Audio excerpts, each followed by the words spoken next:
Muy buenas tardes a todos los ciudadanos. El equipo del programa Parlamento Universitario de la Oficina de Participación Ciudadana del Congreso de la República les da la más cordial bienvenida a cada uno de ustedes en esta conferencia virtual, denominada Conociendo la Constitución Política. Vamos a iniciar esta tarde de conferencia dándole el uso de la palabra al doctor Reinaldo Vargas Quispe, que es el jefe de la Oficina de Participación Ciudadana del Congreso de la República. Adelante, doctor. Aló, buenas tardes. ¿Se escucha? Sí. Sí, doctor, adelante, se le escucha. Ok. Muy buenas tardes, jóvenes, señoritas, participantes en este evento del Parlamento Universitario que venimos organizando en su segundo día con ustedes. Desde la Oficina de Participación Ciudadana, tengan ustedes el más cordial saludo. El día de ayer empezamos estas conferencias virtuales con la participación de todos ustedes y uno de los connotados también especialistas. El día de hoy trataremos un segundo tema fundamental, importante para el desarrollo del trabajo democrático, la convivencia, el conocimiento del servicio parlamentario y de una herramienta fundamental que es la que genera toda la política nacional y un ordenamiento jurídico, que es la Constitución Política del Perú, y será el tema que hoy se pretende abordar con el trabajo desde el conocimiento de uno de los trabajadores especialistas del servicio parlamentario, en este caso de la Oficina de Participación Ciudadana, que es el doctor en Ciencias Políticas, doctor Jorge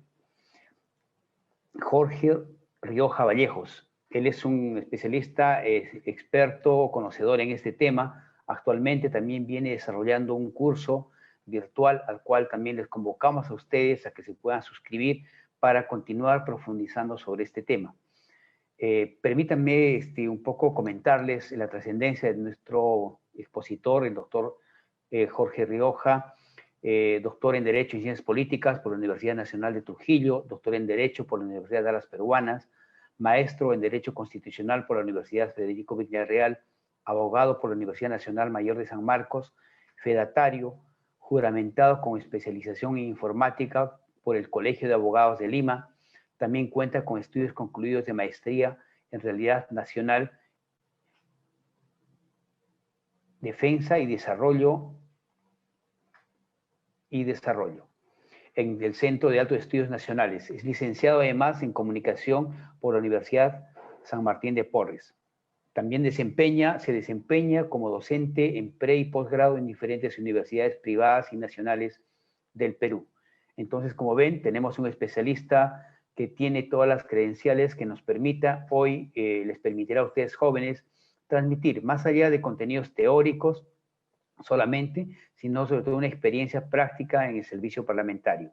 Entonces, a ustedes, participantes de la Universidad Nacional José María Arguedas de Apurímac y Universidad Nacional Micaela Bastidas de Apurímac, les deseamos, les auguramos poder recibir de la mejor forma estas experiencias y también hagan llegar las preguntas pertinentes, las preguntas que les permitan a ustedes, más allá del contenido de que a veces nos hemos acercado a la Constitución, cómo es su aplicabilidad, cuáles son los elementos más importantes y, por ejemplo, también cuáles son esas posibilidades de hacer una modificación de reforma constitucional, como tratamos el día de ayer, por ejemplo, que tratamos una modificación muy importante a un artículo referido al derecho a la educación como derecho fundamental. Entonces, habrá así elementos importantes que pensamos que ustedes podrán, juntos con los demás compañeros, podrán hacer preguntas e interrogantes para aprovechar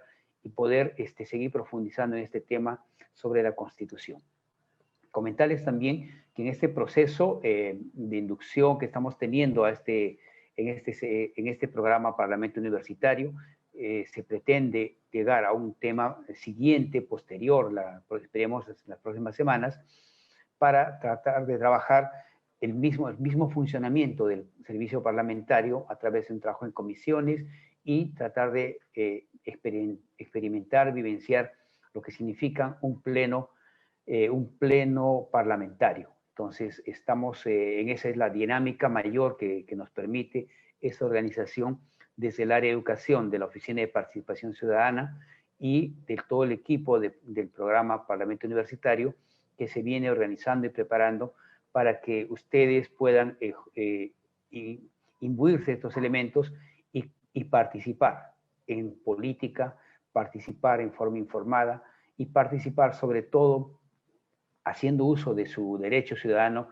que es el voto. Entonces, deseándoles los mejores, en este segundo día, los mejores deseos.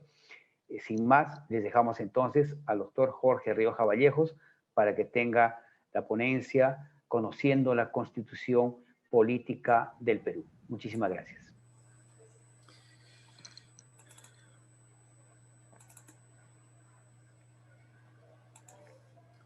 Muchas gracias, doctor Reinaldo Vargas Quispe.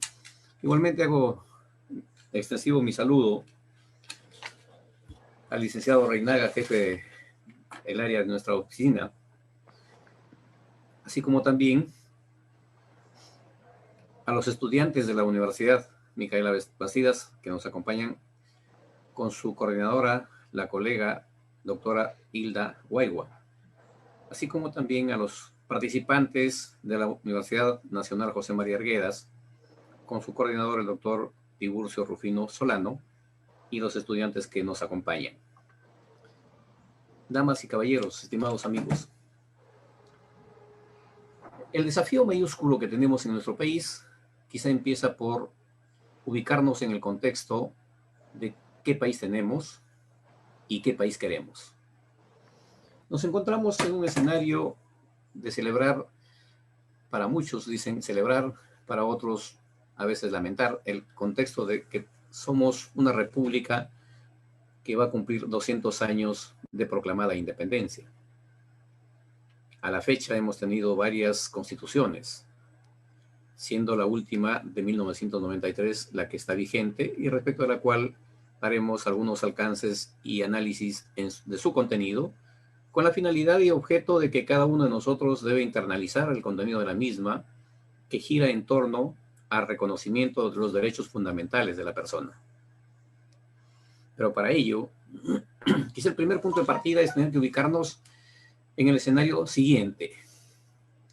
Hacer mentalmente una ubicación simbólica de lo que es nuestro país, norte, sur, este, oeste, y ubicarlo en Sudamérica. Y a partir de ahí, en el mundo. ¿Con qué objeto? Con la finalidad de tener un Perú desde una perspectiva geopolítica, respecto del cual es el desafío del cual debemos trabajar.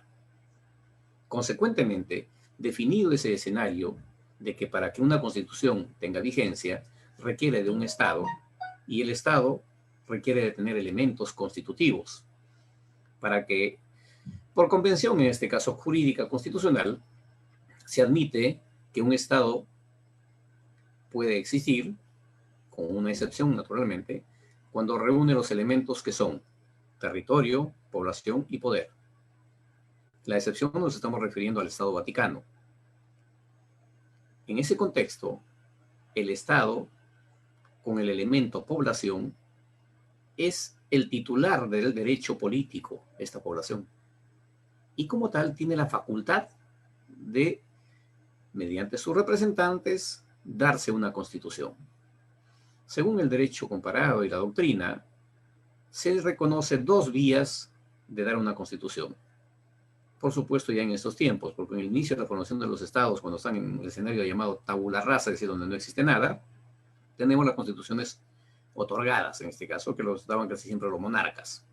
En el escenario de hoy, las corrientes son que pueden ser dadas mediante una asamblea constituyente, con cargo a que esta propuesta de constitución sea ratificada mediante un referéndum, o que puedan ser dadas por un congreso constituyente, cuando el producto deviene de este congreso constituyente, la doctrina prevé de que es suficiente que sea promulgada, publicada y aplicada. En concreto, ¿qué debemos entender por constitución? La constitución resulta ser la norma superior del Estado. respecto de la cual, o a partir de la cual, como en nuestro caso, el artículo 1, por ejemplo, dispone que el fin supremo del Estado y de la sociedad es la persona humana y su dignidad. En el artículo 2 nos enumera los diversos derechos y libertades de las que somos objeto cada uno de los que vivimos en el Perú. Ojo, de los que vivimos, no solamente de los peruanos. Naturalmente que los no nacionales, o llamados también no nativos, tienen algunos otros derechos restringidos. Como por ejemplo, si yo soy extranjero, no puedo ser propietario ni posesionario dentro de los 50 kilómetros de frontera, porque me está limitado esa posibilidad por el artículo 71 de la Constitución. Pues bien, tenemos igualmente los 24 numerales con los literales que acompañan en el artículo 2, la declaración de reconocimiento de los derechos fundamentales de la persona, también reconocidos en la comunidad jurídica como que son derechos constitucionales. ¿Y por qué son derechos constitucionales? Se dicen constitucionales porque están en el texto de la Constitución, pero a la vez también se dicen que son no solamente derechos fundamentales y derechos constitucionales, sino también derechos humanos. ¿Y por qué serían derechos humanos? Porque pertenecen y corresponden a nuestra especie. Pero, amigas y amigos, no queda solamente en ello, porque digamos que la Constitución del año 93, por ejemplo, nos reconoce todos esos derechos y en el devenir del tiempo, la comunidad internacional ha reconocido 3 derechos fundamentales nuevos, como son, por ejemplo, el derecho al acceso al consumo de agua potable, el derecho de acceso a la verdad y el derecho de acceso a Internet como una vía de acceso al conocimiento. ¿Y eso qué debería haberse hecho en nuestro país?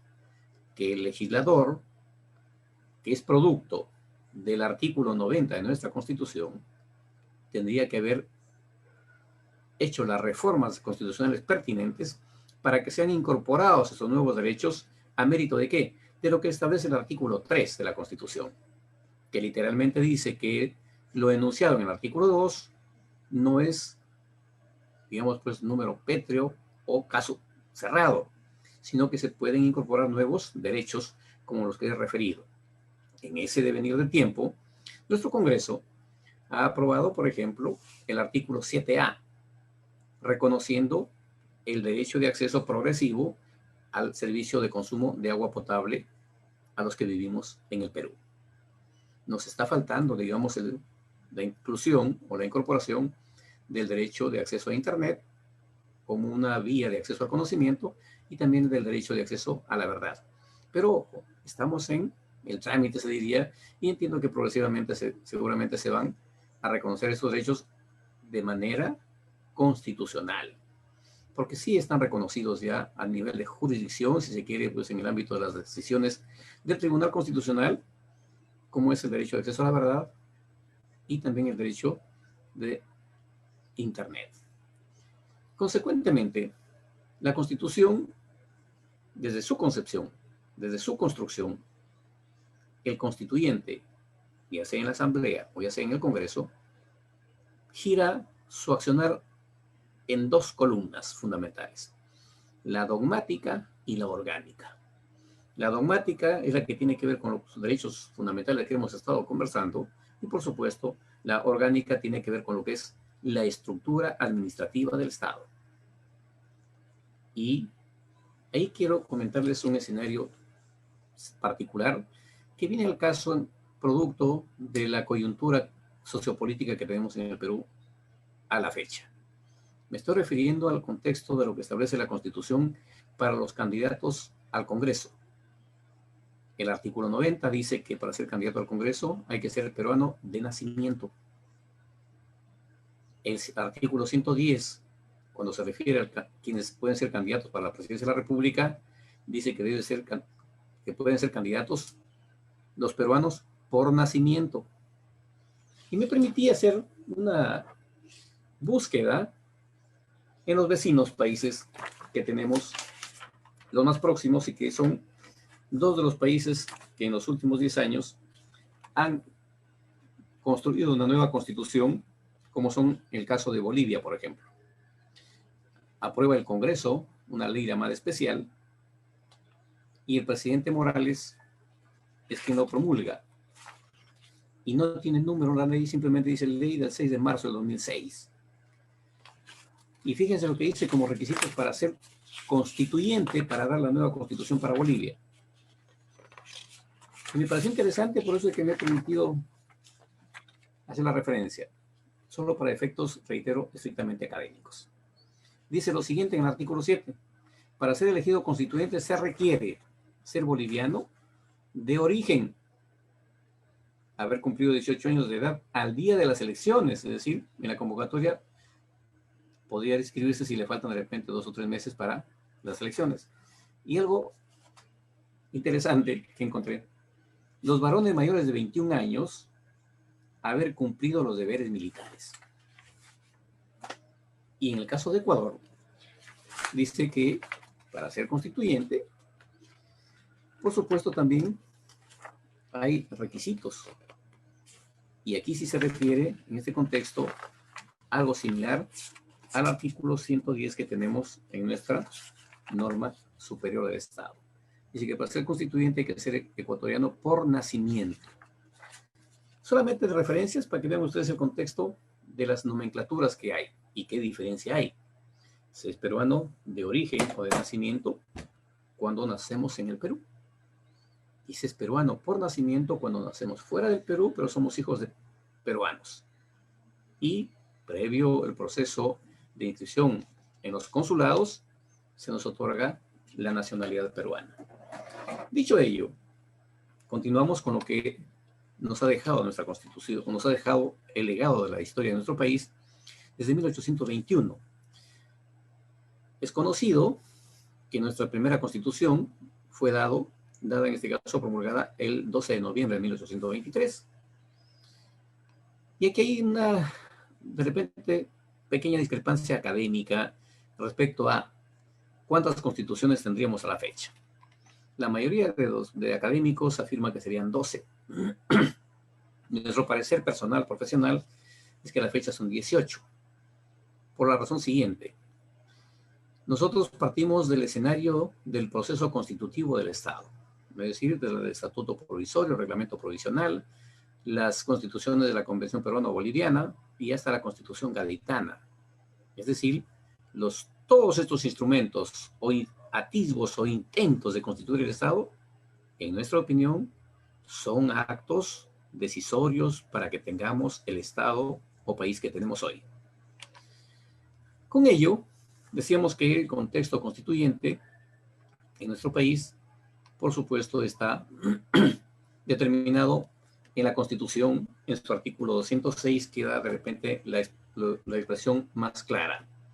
Me refiero a que el constituyente originario, quien es el que hizo la Constitución que tenemos hoy, dejó para que el constituido, que es el Congreso en funciones hoy, producto del artículo 90, tenga también facultad constituyente, pero ojo, derivada. ¿En qué contexto? De que no puede hacer la reforma de la totalidad de la Constitución, sino que puede hacer la reforma de manera progresiva, ya sea por artículos o capítulos. Y cuando digo capítulos me estoy refiriendo a que en el año 2001, por ejemplo, el Congreso modificó todo el capítulo de descentralización. Es decir, reformó la Constitución respecto al capítulo de la descentralización.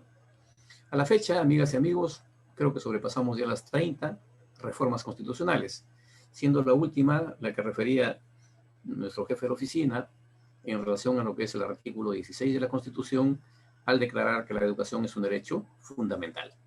Lo que queremos aquí precisar respecto al poder constituyente derivado es para que lo aplique solo y tan solo el legislador como institución de un órgano constituido.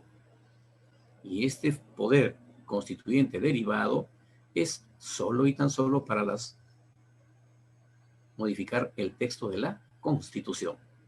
Y quizá tiene una particularidad. Todas las leyes de reforma constitucional, por mandato de la propia Constitución, no son objeto de observación del presidente de la República. Es decir, aprobada la ratificación de esta reforma, el presidente de la República solamente tiene que promulgar, en este caso numerar y publicar. Pues bien, la Constitución vigente, respecto a la Constitución del año 79, tiene algunas diferencias. Por ejemplo, la Constitución del 79 fue producida por la Asamblea Constituyente, o una Asamblea Constituyente. La de hoy por un referéndum, producto del trabajo del Congreso Constituyente, y fue ratificada mediante referéndum. Y es aquí quizás hacemos un paréntesis también, el caso último de Chile. Antes de ir a convocar a una asamblea constituyente, ha puesto una convocatoria, un plebiscito para que el pueblo de Chile diga si quiere o no una nueva constitución. En este contexto nos encontramos que la constitución vigente de nuestro país fue producida por el Congreso Constituyente Democrático y ratificada mediante referéndum en diciembre del año de 1993. Tenemos además que a la fecha resulta la constitución con mayor duración en nuestro país. La que tuvo una vigencia de 46 años y 3 meses, si no me equivoco, fue la Constitución de 1933. Las otras constituciones, su vigencia ha sido muy corta, pero es parte de nuestra historia constitucional en el Perú. Otra diferencia sustantiva es que la Constitución del 79, en el ámbito legislativo, preveía, por ejemplo, que el Congreso de la República debería estar representado en 2 cámaras. La Cámara de Diputados con 180 diputados que venían elegidos de todos los departamentos del Perú y 60 senadores que se elegían por distrito electoral único, se llama, es decir, eran elegidos por todos los departamentos del Perú. ¿Y esto cómo funcionaba? Así como hoy, por ejemplo, tenemos 130 legisladores, los legisladores vienen siendo elegidos por los electores de cada distrito electoral, que corresponden a cada uno de los departamentos, hoy también denominadas regiones en nuestro país. Y como tal, la Constitución del 79 era bicameral, hoy tenemos un Congreso unicameral. Tenemos instituciones nuevas en la Constitución actual, como por ejemplo la Defensoría del Pueblo. También tenemos el contexto de lo que son la autonomía, el reconocimiento de la autonomía política y económica de los gobiernos regionales y locales. Igualmente, nos encontramos con que cuando hablamos respecto a lo que son los derechos, no solamente son fundamentales, sino también se encuentran los derechos sociales y económicos. Decíamos que estos derechos sociales y económicos se encuentran a partir del artículo 4 hasta el 29 inclusive. Y luego, por supuesto, vienen los derechos y deberes políticos. Creo que resulta de mayor trascendencia en este aspecto el artículo 31, que tiene que ver con el derecho de que podemos elegir y ser elegidos, y también tenemos el derecho de iniciativas legislativas, tanto en el ámbito nacional, regional, provincial o distrital. Y aquí me voy a permitir hacer una breve referencia de la parte orgánica del Estado, o la estructura orgánica del Estado. La administración de nuestro país tiene 5 estamentos funcionales, y son el Ejecutivo,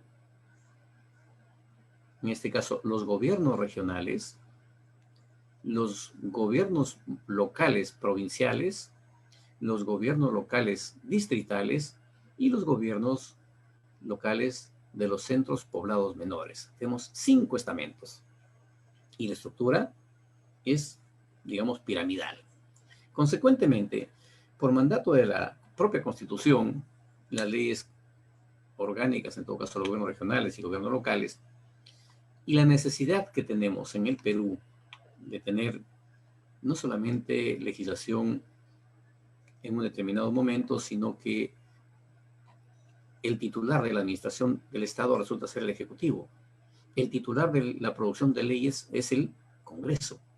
Y el titular de la administración de justicia es el sistema judicial. Fíjense lo que ha pasado en nuestro país. En ese contexto nos encontramos con ¿qué? Tenemos más de 1.800 distritos, más de 200 provincias. Sumemos a ello 19 ministerios, el Congreso de la República, el Poder Judicial, instituciones como el Tribunal Constitucional, el Banco Central de Reserva, Superintendencia de Banca y Seguros. Cada una de estas instituciones consideradas instituciones autónomas y como tal que forman parte de la estructura administrativa del Estado requieren al menos de una ley al año. ¿Qué ha tenido que pasar? El Congreso, viendo la responsabilidad que tiene, advirtió que era imposible por lo menos producir una ley al año para cada institución, porque tendría que producir un promedio de 2.000 leyes por año, un promedio.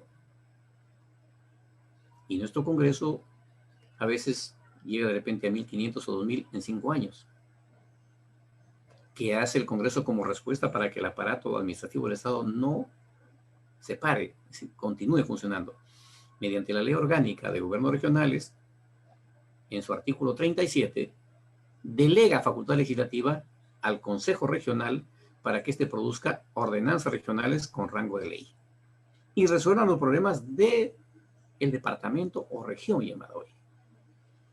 En el artículo 9 de la Ley Orgánica de Municipalidades, igualmente el Congreso delega facultad normativa en el Consejo Municipal para que éste igualmente produzca ordenanzas municipales para que resuelva la conflictividad que hubiera dentro del ámbito de la jurisdicción de la provincia o distrito.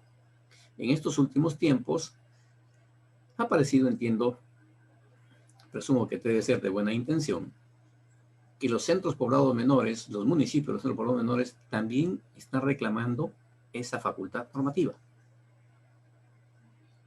Y bueno, asumo que el Congreso tomará la decisión que corresponda en su momento cuando puedan evaluar, por ejemplo, el dictamen de los proyectos de ley presentados sobre este escenario. Tenemos entonces, amigas y amigos, ustedes han visto ayer lo que es nuestro Congreso, su organización y las funciones. Y por supuesto también el qué puede y qué no puede hacer en el cumplimiento de sus funciones nuestros congresistas. Creo que estaría de más reiterar el contexto de la charla de ayer, que ha sido solamente para ese tema. Tenemos entonces además que el contexto del Ejecutivo, y aquí quizá me gustaría comentarles un poco el tema de los nombres de las leyes. La Constitución reconoce facultad normativa y la titularidad de la misma al Congreso de la República. Pero, por ejemplo, ustedes no van a encontrar dentro de la Constitución que diga ley orgánica, decreto legislativo, resolución legislativa, decreto supremo, decreto de urgencia. No lo hay. En el reglamento del Congreso hay una relación respecto a las normas que el Congreso coordina con el Ejecutivo para su producción. Pero en la ley orgánica del Poder Ejecutivo hay un artículo que faculta que el presidente de la República puede producir normas. Y ahí viene el escenario, digamos, expreso de la vinculación y la coordinación intrainstituciones, ejecutivo-legislativo. ¿En relación a qué? El decreto legislativo es producto del Ejecutivo, pero solo y tan solo puede darse y puede existir en tanto y en cuanto el Ejecutivo le pida delegación de facultades al Congreso y el Congreso se las apruebe. De no ser así, esa norma no existe. Sin embargo, también deben conocer ustedes de que los nombres de las leyes en nuestro país o de las normas en nuestro país tienen de alguna forma, digamos, titularidad y que no se pueden prestar una institución a la otra. Por ejemplo, el Congreso de la República no puede producir un decreto de urgencia, como tampoco puede producir un decreto supremo. Así como el Ejecutivo no puede producir una resolución legislativa. ¿Por qué? Porque el decreto de urgencia y el decreto supremo son patrimonio normativo del Ejecutivo. en tanto que la resolución legislativa es patrimonio normativo del Congreso. Ustedes no van a encontrar, por ejemplo, que el BCR produzca una resolución legislativa, porque no corresponde. Entonces, su ley orgánica tiene, digamos, la tipificación de normas respecto a las cuales tiene competencia. En este contexto, quizá advertirles de que aquí tenemos, y lo comento, reitero, con criterio estrictamente académico. La Ley Orgánica del Poder Ejecutivo, que es la 29.158, en su disposición complementaria final, dispone cuáles son los ministerios. Y ustedes van a encontrar ahí, si lo revisan ahora o googlean, en todo caso en un momento, que solamente hay 16. Pero cuando juramentan los últimos 15 años, tenemos que son 19.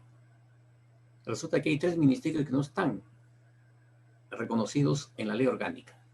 Considero que debería hacerse una corrección para que todos los ministerios efectivamente estén dentro de la ley orgánica y no tengamos una ley, digamos, incompleta, porque el contexto de la llamada primacía de la realidad nos encuentra con que esos ministerios, que son el Ministerio del Ambiente, el Ministerio de Cultura y el Ministerio de Inclusión Social, por ejemplo, el Ministerio del Ambiente fue creado por decreto legislativo. Los otros ministerios han sido creados por ley ordinaria, no ley orgánica.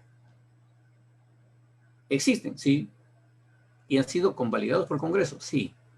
¿Y cómo los ha convalidado el Congreso? En la ley de presupuesto, al aprobar el presupuesto, digamos que ha formalizado su existencia. Pero por ello decía, requiere de su formalización. En el gobierno del señor Humala se presentó un proyecto para que se hiciera esa corrección. Entiendo que quedó solamente en esa expresión de voluntad, solamente en proyecto. Ahora bien, en el contexto de lo que es el sistema judicial, nos encontramos que tiene una estructura también vertical, es decir, la Corte Suprema como órgano superior, cortes superiores, juzgados especializados, juzgados de paletrados y juzgados de paz. Pero además, cuando se trata de temas de derechos humanos, en el ámbito de justicia, y también temas de carácter constitucional, nos encontramos que hay otros estamentos a donde ir por justicia, como son en este caso, para el tema de derechos humanos, el Tribunal Constitucional. Y si esta normativa interna no satisface el reclamo del justiciable, tiene como escenario la cuarta disposición final y transitoria de la Constitución, que le permite ir a una sede supranacional, como es en este caso la Comisión Interamericana de Derechos Humanos, la misma que, de acreditarse la lesión del derecho reclamado por el justiciable o los parientes del justiciable, primero hace una serie de actos administrativos, entre otros, por ejemplo, hay una que tiene un nombre bastante singular, como es, por ejemplo, la llamada visita in loco, que no es otra cosa que designar una comisión desde la sede de la comisión para que se constituya al lugar de donde habría sido causado el daño contra la integridad del justiciable. Confirmado la comisión se convierte en parte y demanda al Estado, en principio, a que corrija ese exceso o abuso de autoridad, podría ser. De no acceder a ello, la Corte, ya siendo parte, la Comisión siendo parte, denuncia al Estado por dicha infracción ante la Corte Interamericana. Y la Corte es la que va a resolver la causa, que dicho sea de paso, casi siempre es a favor de los justiciables. Y hay un tema interesante de análisis, si se quiere, respecto a la defensa del Estado en esos fueros supranacionales, que en este caso no es materia de la conferencia, solamente es un tema de hacerles saber en el escenario de justicia en qué contextos se desarrolla. En cuanto a los organismos autónomos denominados así, tenemos lo que hoy es la Junta Nacional de Justicia. Y ahí me voy a permitir hacer un comentario igualmente de carácter académico y en el ámbito de lo que establece la Constitución. ¿Qué facultades o qué funciones tiene la Comisión o la Junta Nacional de Justicia ex CNM? Entre otros, designar a los magistrados del sistema judicial. los que están integrados, por supuesto, por el Ministerio Público y el llamado Poder Judicial. Y no sé si ustedes han advertido, para cada concurso, quienes aspiren a ser magistrados tienen que hacer una aportación económica. La justificación es que genera gastos el concurso. Mi apreciación es que si esta institución existe para cumplir esa finalidad, creo que los requisitos deberían ser de carácter formal, es decir, abogados con grados académicos, no tener sanciones penales, es decir, de alguna manera, pero no tener que cobrar un monto para participar. No considero que es pertinente, porque considero que con eso se está deformando el proceso. Porque muchos abogados probablemente quisieran participar y quizás tengan los méritos suficientes, pero por falta de ese dinero no pueden ser ni siquiera candidatos, mucho menos participarían en el proceso. Pero es un tema, reitero, de mi apreciación personal y académica. La Superintendencia de Banca y Seguros, que es igualmente un órgano que se encarga de supervisar el comportamiento de todo el sistema financiero en el país, por supuesto, es excepción de los informales, que también los hay.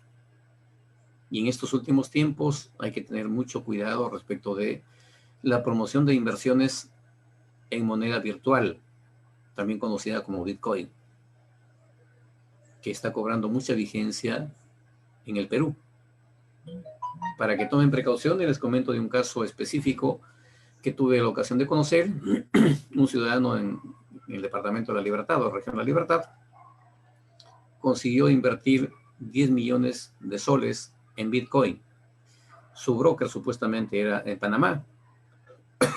Después que hicieron la transferencia vía el BCP, desapareció el broker y por supuesto también su inversión. Cuando este ciudadano fue a reclamar al BCP, el BCP le dijo: señor, usted ha ordenado, nosotros hemos cumplido con su orden. Aquí no se le pagaba, es problema suyo, así que lo sentimos mucho. ¿Y a qué me refiero con el riesgo? Ese riesgo, amigos, gira en torno a que, primero, los Bitcoin no tienen ningún banco central que los respalde. Es decir, ningún gobierno del Perú, ningún gobierno del mundo, perdón, tiene respaldo sobre esa moneda virtual. Son realmente gente que trabaja similar a las bolsas de valores, donde sí efectivamente hay acciones de empresas, hacen inversiones, pero en este caso les ofrecen rentabilidades muy dinámicas.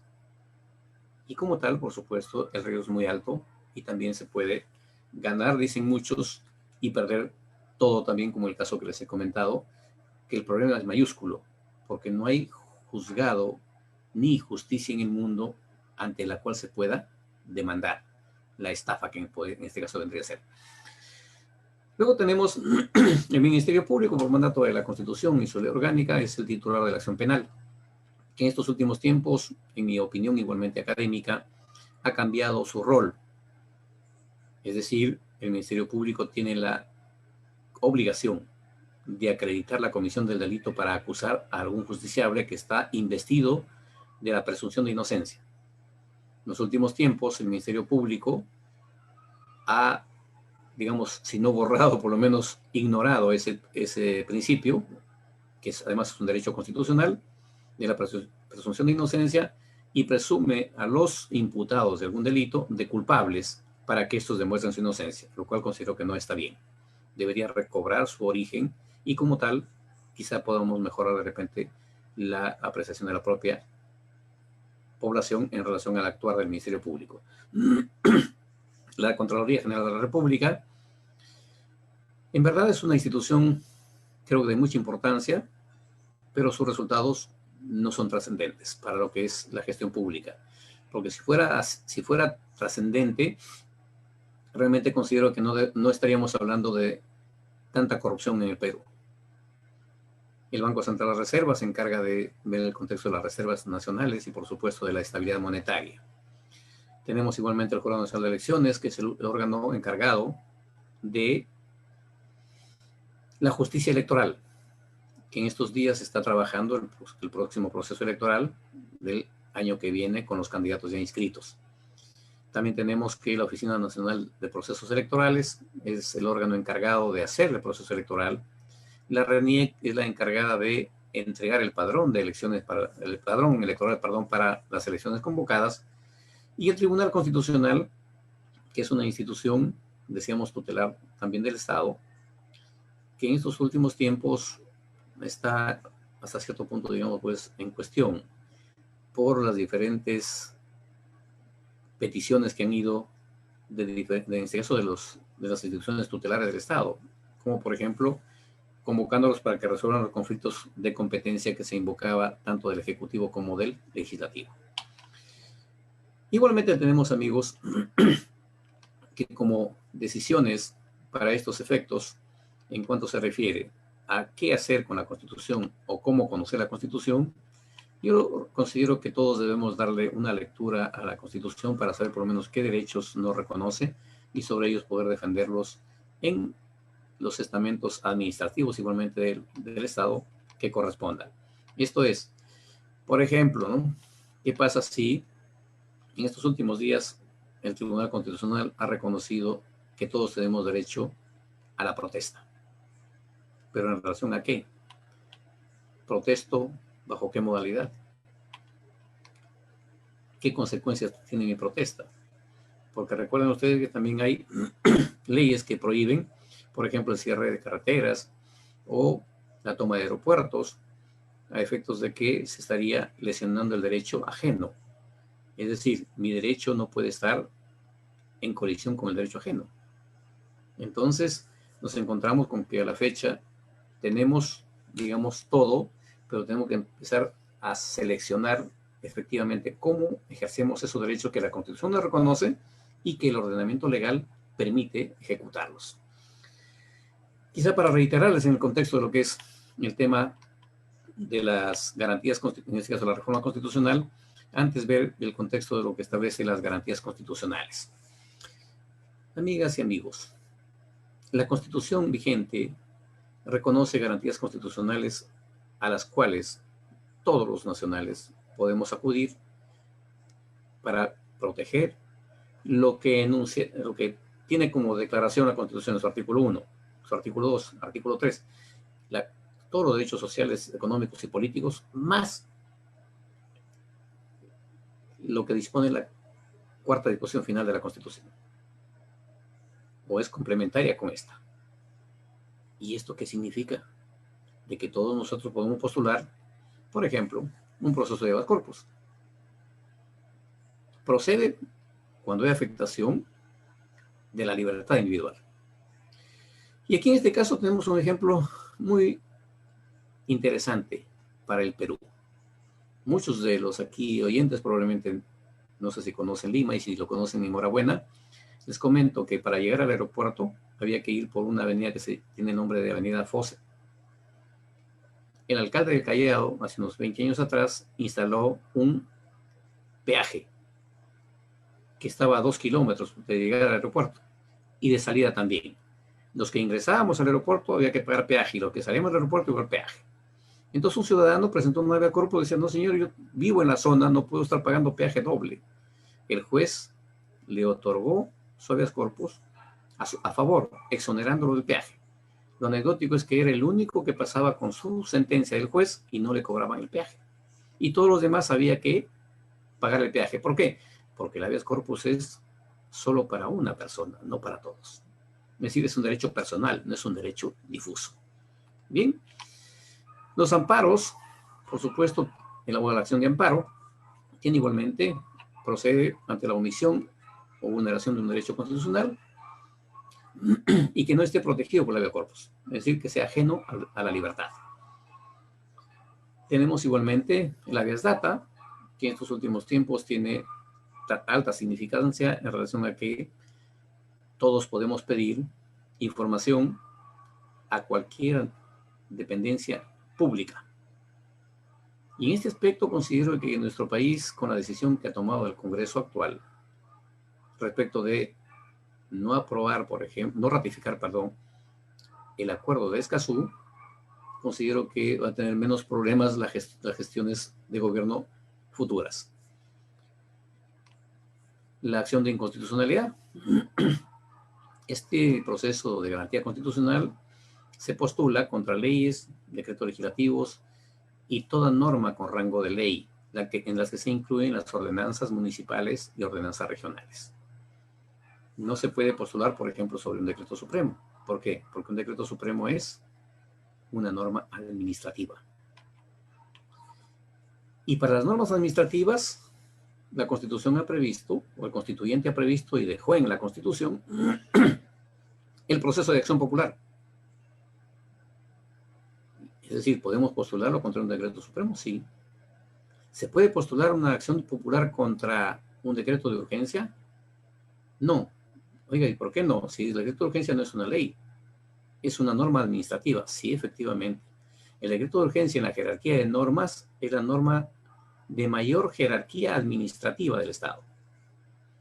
Pero tiene una, digamos, virtud o una potencialidad que no lo tienen las normas administrativas, como es el hecho de que, siendo una norma administrativa y que lo produce el Ejecutivo, la propia nomenclatura de su nombre dice que es urgencia.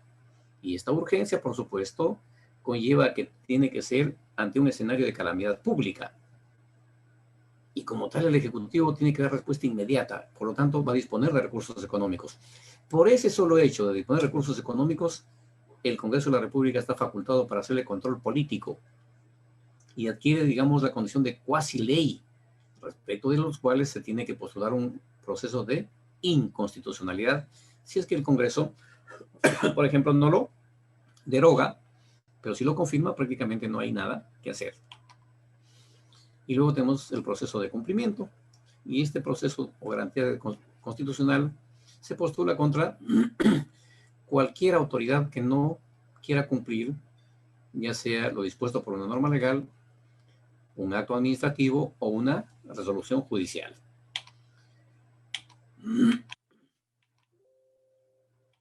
Tenemos entonces, amigas y amigos, espero haber terminado en el plazo con el tiempo que me dieron, en el sentido de haber hecho una descripción lo más ajustada posible a lo que tiene nuestra Constitución como mecanismo y procedimiento para que todos podamos hacer uso de este reconocimiento. Que debo precisar aquí lo siguiente: así como nuestra Constitución, todas las constituciones del mundo, los enunciados que tienen carácter estrictamente declarativo, a efectos de que los administrados, como nosotros, por ejemplo, tengamos que en el devenir del tiempo, de manera progresiva, ir consiguiendo los derechos que se nos ha reconocido en la Constitución de manera declarativa.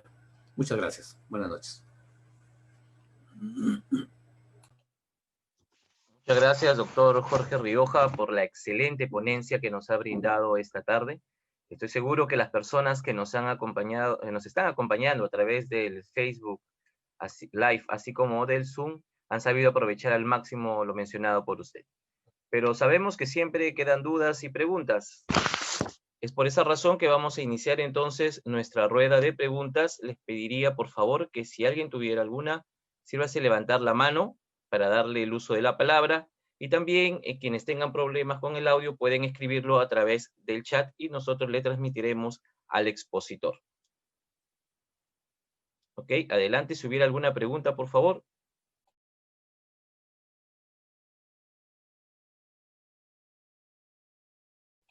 Le vamos a dar adelante, por favor, Ronnie Núñez. Puedes activar tu audio. Sí, muchas gracias. Muy buenas tardes.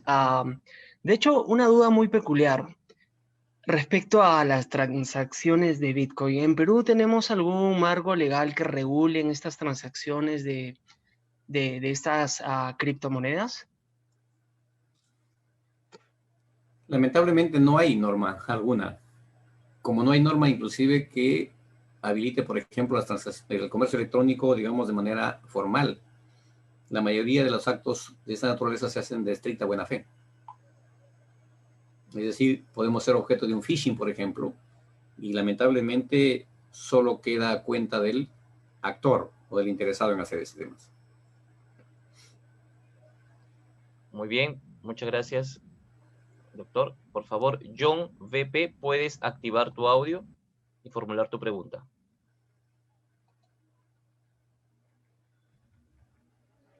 Buenas tardes.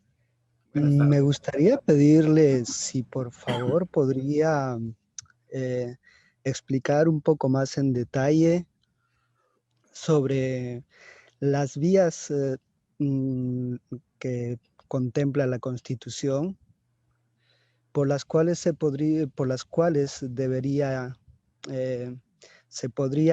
materializar un proceso constituyente como la actualidad del país lo viene debatiendo. Gracias.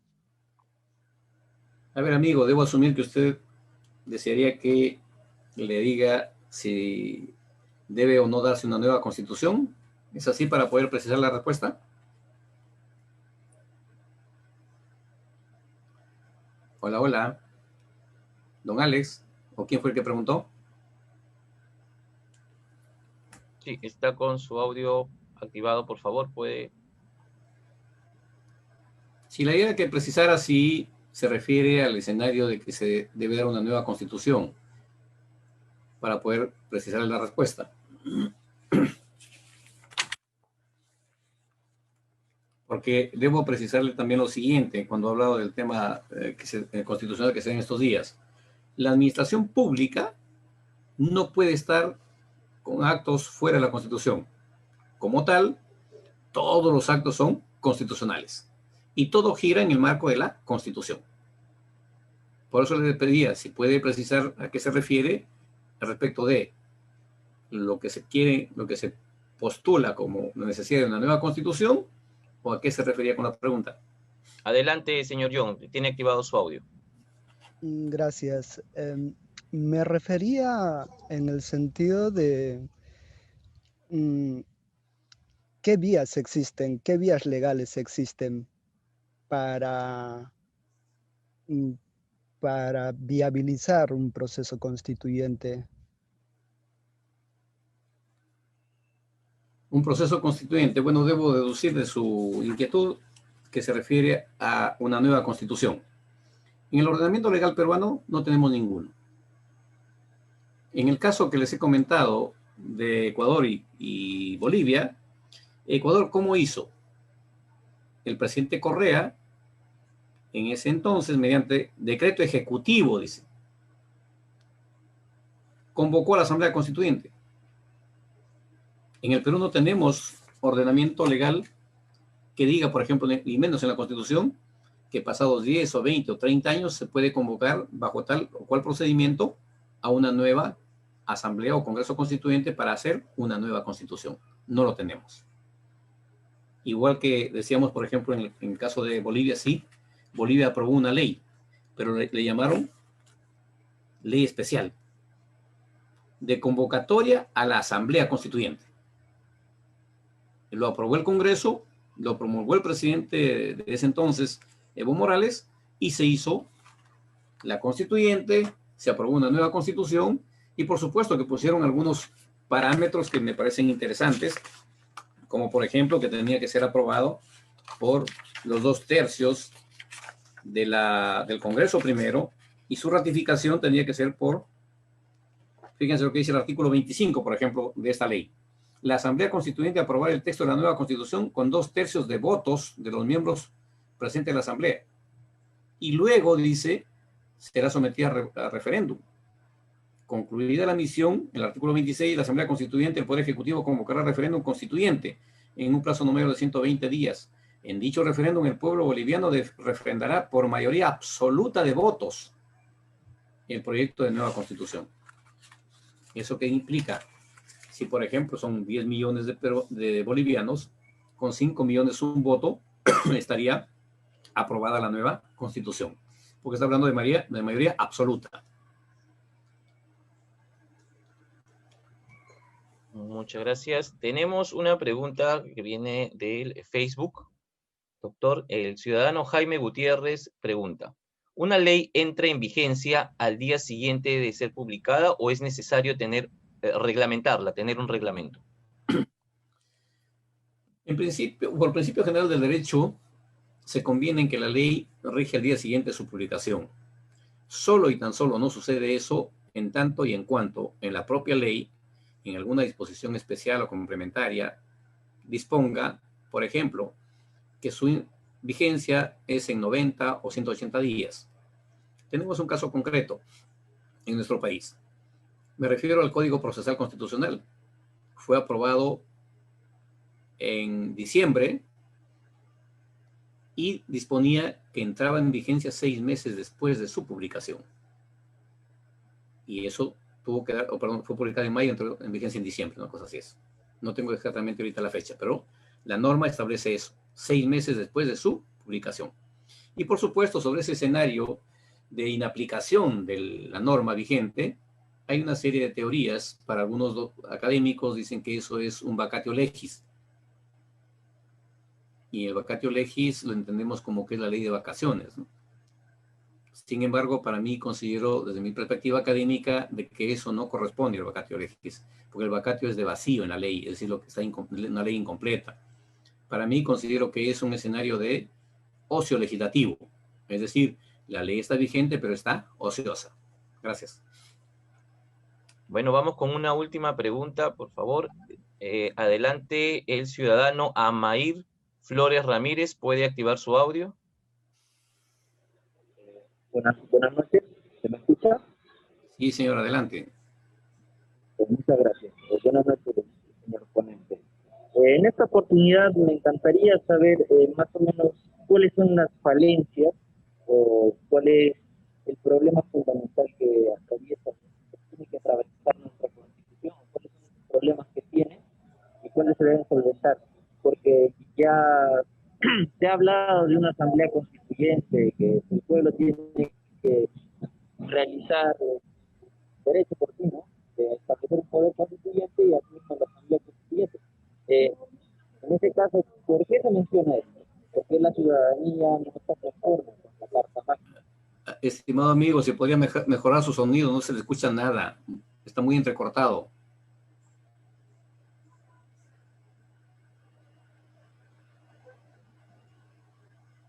O en todo caso, si desea, puede escribirla a través del chat y yo se la transmito al doctor Jorge Rioja. Con mucho gusto, no tengo ningún problema, puede esperar. Una pregunta también, a ver, puede activar su audio mientras esperamos que escriba la pregunta del ciudadano anterior. Vamos a darle el uso de la palabra a Alex Gutiérrez Palomino, por favor, puedes activar tu audio.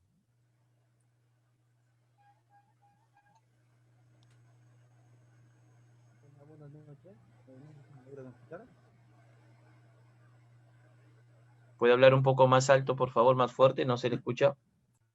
Okay, bueno, muy buenas noches y gracias por la cátedra. Gracias, señor doctor Jorge. Buenas noches con todos los presentes. Tengo una pregunta, ¿no? Quizás en este tema que estamos tocando, el montos económicos, quisiera conocer más acerca de las funciones de los congresistas en el tema del lavado de activos. En el Parlamento, a los congresistas les evalúan el monto económico con el que llegan a ser congresistas. Quisiera saber más acerca de este tema, en temas de lavado de activos, y esa sería mi pregunta. Gracias. Carlos Ferroría, lo he escuchado sobre el tema del lavado de activos y los congresistas no copié bien qué es lo que les gustaría saber. Porque sobre el tema del lavado de activos respecto al Congreso, sí, el Congreso ha producido y produce legislación para combatir el lavado de activos. Y hay comisiones investigadoras también que a veces ven el escenario patrimonial, pero debemos entender que el Congreso de la República, por más comisiones investigadoras que fueran, su funcionalidad corresponde a un escenario político. No tiene facultades para tipificar delitos. En el mejor de los casos, sus informes de los hallazgos que tienen los ponen a disposición del Ministerio Público por mandato del artículo 100 de la Constitución para que éste se encargue de darle el trámite legal que corresponda. Muchas gracias, doctor. Vamos con una última pregunta. Tenemos varias personas, pero por el tiempo vamos a darle el uso de la palabra a Yasmín Tente. Por favor, ¿puedes activar tu audio? Muy buenas tardes con todos los presentes. Doctor, mi duda era si me pudiera explicar o aclarar por qué la aprobación del acuerdo del Escazú dificultaría en este caso los procedimientos administrativos o judiciales que tenemos. Muchas gracias. Muchas gracias a usted. Fíjese, el acuerdo de Escazú, en principio, de haber sido ratificado por el Parlamento, primero debo decirles que ya está firmado por el Ejecutivo, pero eso no obliga a que el Perú tenga que dar atención a todas las peticiones de información que requieran, no solamente los nacionales, sino hasta organismos supranacionales. Y precisamente la complejidad que generaría para la administración pública es que, entre otras cosas, el Perú no podría aplicar lo que establece el artículo 62 de la Constitución, como son las concesiones respecto a lo que son exploración y explotación de recursos naturales, considerando además que la propia Constitución establece que los recursos naturales son del Estado. El acuerdo de Escazú, la pretensión es que si no tiene la opinión favorable de los opinólogos en este aspecto, no debería verse o habilitarse los proyectos de inversión dentro del Estado. En la realidad actual, desde el punto de vista jurídico, a mérito de lo que establece el artículo 55, 56 y 57 de la Constitución, el Estado peruano, a través del Congreso de la República, ha hecho prevalecer su soberanía jurídica. Y con ello, por supuesto, en el mejor de los casos, quienes pretendan pedir información al Estado sería un escenario de carácter rogatorio y no de condición obligatoria para ser atendidos. A eso se refiere el acuerdo de Escazú. Y puede revisar el artículo 5 en adelante. Muy bien, doctor. Muchas gracias por compartir todos sus conocimientos con nosotros. A continuación, las palabras de cierre al evento a cargo del doctor Reinaldo Vargas Quispe, jefe de la Oficina de Participación Ciudadana del Congreso de la República. Adelante, doctor. Ok, muchas gracias, amigos, compañeros de trabajo.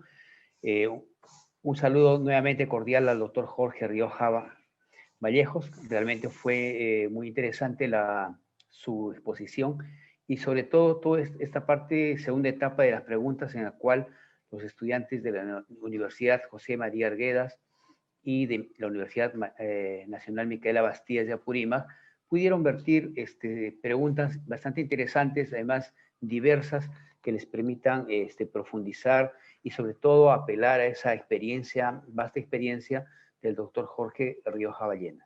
Entonces, de esta forma, el Congreso de la República, a través de la Oficina de Participación Ciudadana y el área de educación, siguen llevando esas conferencias virtuales que está permitiendo que nos acerquemos más a esos conocimientos, a esas prácticas parlamentarias. Es importante recalcar que el conocimiento previo que traen ustedes facilita este proceso y es así que ha permitido enriquecer, digamos, el debate, el diálogo con las preguntas que ustedes han empezado a formular. Ustedes han visto ya, este es el segundo día que trabajamos esas conferencias virtuales y entonces el día de mañana también trabajaremos un tema muy importante como es el de cómo elaborar un proyecto de ley. Entonces, de igual forma les invitamos a ir revisando, ir explorando, de tal manera que cuando tengamos ya la etapa de preguntas, trataremos para el día de mañana ampliar el espacio de preguntas que permitan que más jóvenes como ustedes puedan, sobre este tema que cómo elaborar un proyecto de ley, podamos seguir profundizando y ver, digamos, las posibilidades y cuáles son, digamos, los elementos importantes, fundamentales que contiene la idea, la estructura de un proyecto de ley y cómo a partir de pensar en una problemática, en intentar resolver una problemática para plantear las regulaciones, es que se va pensando en un proyecto de ley. No solo surge de que alguien quiera plantear algo nuevo, sino necesitamos toda una revisión y de eso se va a tratar el día de mañana. Sin más, entonces, agradecer a toda la participación de las dos universidades presentes, a sus coordinadores que han permitido y han hecho posible que el día de hoy podamos estar con ustedes, de jóvenes estudiantes de la Universidad Nacional José María Arguedas y de la Universidad Nacional Micaela Bastías, nuestro nuestra felicitación por querer ser parte de la práctica de la ciudadanía en el Perú a través de un manejo de información, un manejo de algunas competencias básicas sobre el desarrollo de la práctica y la parlamentaria, por lo cual les invitamos nuevamente al día de mañana a continuar con este proceso. Agradecemos y también reiteramos el reconocimiento a todo el equipo de Parlamento Universitario, al jefe del área de educación, el doctor Jimmy Reynal, que también está presente, y a todo su equipo, que está permitiendo que este evento se esté llevando de la mejor forma. Hemos estado preparando con mucha expectativa vuestra presencia y vamos a ver que el viernes terminamos con estas conferencias y próxima semana estaremos alistándonos para el trabajo de comisiones, como reiteramos al inicio, y luego vivir lo que significa un pleno parlamentario que consideramos que es lo que corona todos estos conocimientos que vamos teniendo durante estos 4 días. Muchísimas gracias. Declaramos por cerrado este segundo día de trabajo de conferencias virtuales Parlamento Universitario, hoy 20 de enero 2021. Muchísimas gracias. Muy bien. Muchas gracias por su participación, estimados participantes. Muchas gracias a todos. Buenas noches. Gracias. Buenas noches.